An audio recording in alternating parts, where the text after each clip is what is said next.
Miss Dana. So you guys may have seen some of our other posts on our page this month about National Poetry Month. So April is National Poetry Month, which is super exciting. I love poems. I love like old poems, new poems, all kinds of different poems. But today specifically is Haiku Poetry Day. So it's National Haiku Poetry Day. And that's Friday, April 17th today. And so do any of you know what a haiku is? All right. So a haiku came from Japan, and they are short poems. So they're only 3 lines each. And they follow a pattern using syllables. So our first and our last line have 5 syllables. And then the middle line is 7. So it's 5, 7, 5. That's how many syllables they have. So syllables are a little bit different than words. Do you guys know what a syllable is? All right. So a syllable is the beats in a word, right? So when you hear a new vowel, typically that is a new syllable, all right? So like the word book, for instance, has 1 syllable. The word water has 2 syllables.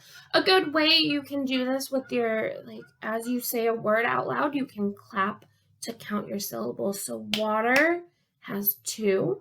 Book. How many does library have? Let's try it together. Ready? Library. So that's 3. So look around you, find something that you have, and count how many syllables it has. Like I have my phone. Phone is phone, 1 syllable. But I also have some coffee. So coffee is coffee, 2 syllables, right? So you guys can do this with anything. How many syllables are in your name? In Miss is 1 syllable, but in Miss Dana, it's 3 total if you count Miss Dana. So there's 3 syllables in my name, all right? So we know our haikus are 5, 7, 5, right? So I'm going to read you 3 haikus, and then at the end, I want you guys to see if you can figure out what all 3 of these haikus were about, okay? Here's our first haiku. Ready? Skitter, screech, flutter, snapping up the mosquitoes, small, swooping heroes. So that was 5, 7, 5. So we're ready for our next one. Ready? Try to count them with me. Twirling in twilight, dancing in clouds of insects, with beauty and grace. All right, and then our last one. Do you think you know what they're about yet? Ready? Last one. Cute little mammal, you enjoy your insect feast.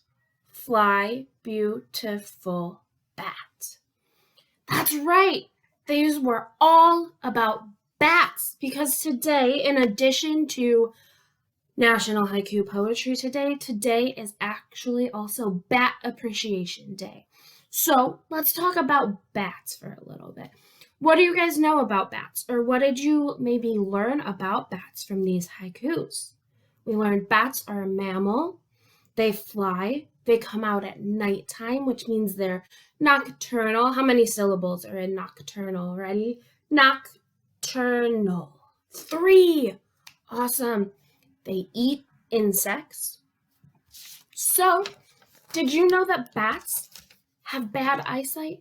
So just like me, they don't have very good eyesight, but I have my glasses to help. Bats obviously don't have little bat glasses, so how do they find their food if they don't have good eyesight? Bats use what's called echolocation, right? So echolocation is a type of biosonar. So sonar is a bouncing, navigating way of finding things, all right?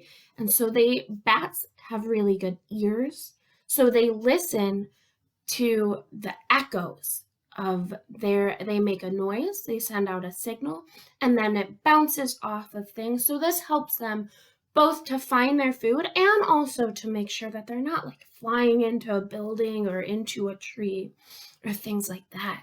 So your family can play a fun little game to try to learn more about echolocation.